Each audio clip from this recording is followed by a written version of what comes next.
সারা দেশে অষ্টাদশ লোকসভা নির্বাচন আগামীকাল থেকে শুরু হচ্ছে। প্রথম দফার নির্বাচন সারা দেশের সঙ্গে পশ্চিমবঙ্গেও প্রথম দফার নির্বাচন আগামীকাল হবে। অষ্টাদশ এই লোকসভা নির্বাচনে নির্বাচক মণ্ডলীর কাছে আমাদের কিছু বার্তা রয়েছে।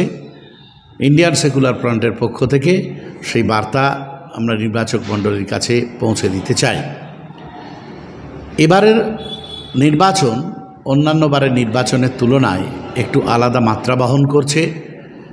এবারের নির্বাচনে নির্বাচক মণ্ডলী যাতে খুবই দায়িত্বশীলতার সঙ্গে তার যে গণতান্ত্রিক অধিকার সেই গণতান্ত্রিক অধিকার প্রয়োগ করতে পারে, আমরা সে বিষয়ে নির্বাচক মণ্ডলীর কাছে দৃষ্টি আকর্ষণ করব। সংবিধান বাঁচানোর এই নির্বাচন, দেশ বাঁচানোর এই নির্বাচন, গণতন্ত্র বাঁচানোর এই নির্বাচন।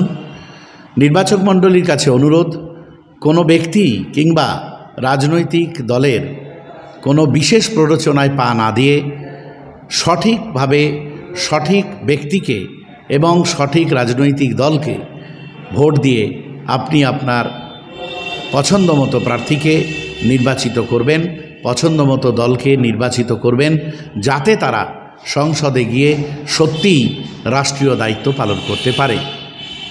অন্যান্য রাজনৈতিক দলের মতোই ইন্ডিয়ান সেকুলার ফ্রন্টের পক্ষ থেকেও ক্যান্ডিডেট, বিশেষ করে আমাদের এই রাজ্যে 17টা লোকসভা কেন্দ্রে আমরা প্রার্থী দিয়েছি। আমাদের দলের সাংগঠনিক যে শক্তি, সেই শক্তি সারা পশ্চিমবাংলার বিভিন্ন জেলায় থাকা সত্ত্বেও আমরা ফ্যাসিবাদী বিজেপি এবং তার দোসর ও দুর্নীতিগ্রস্ত তৃণমূল কংগ্রেসকে পরাস্ত করার লক্ষ্য নিয়ে যেহেতু এই নির্বাচনে প্রতিদ্বন্দ্বিতা করছি, তাই আমরা প্রার্থী দেওয়ার ক্ষেত্রেও সীমাবদ্ধতা রাখবার চেষ্টা করেছি।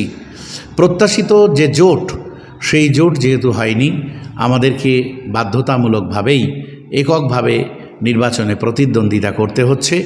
এই অবসরে নির্বাচক মণ্ডলীর কাছে আবেদন, যেখানে যেখানে ইন্ডিয়ান সেকুলার ফ্রন্টের প্রার্থীরা প্রতিদ্বন্দ্বিতা করছেন সেখানে অবশ্যই ইন্ডিয়ান সেকুলার ফ্রন্টের প্রার্থীদের খাম চিহ্নে ভোট দিয়ে আপনি বিজয়ী করবেন, নির্বাচিত করবেন এবং শক্তিশালী সংসদ গঠনের ক্ষেত্রে গুরুত্বপূর্ণ ভূমিকা পালন করবেন।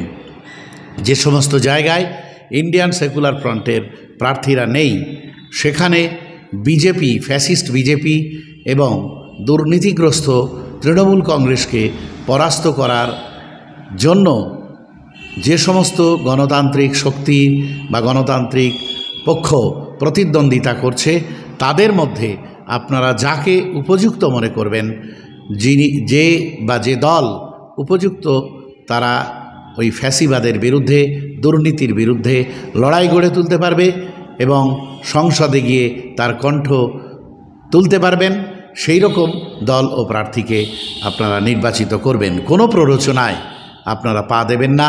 মনে রাখবেন, 2021 সালে যেভাবে শীতলকুচিতে একটা ঘটনা ঘটেছিল, তারপরে কিভাবে সেই শীতলকুচির ঘটনার পরে দেশের, এই রাজ্যের নির্বাচনের বাঁক পরিবর্তন ঘটেছিল আমরা দেখেছি। তাই আবারও আমরা অনুরোধ করব, কোনো রকম প্ররোচনায় পা না দিয়ে অত্যন্ত দায়িত্বশীলতার সঙ্গে, অত্যন্ত নির্ভীকভাবে আমরা এই নির্বাচনে আমাদের মতামত প্রয়োগ করব এবং দেশ গঠনে বলিষ্ঠ ভূমিকা রাখব।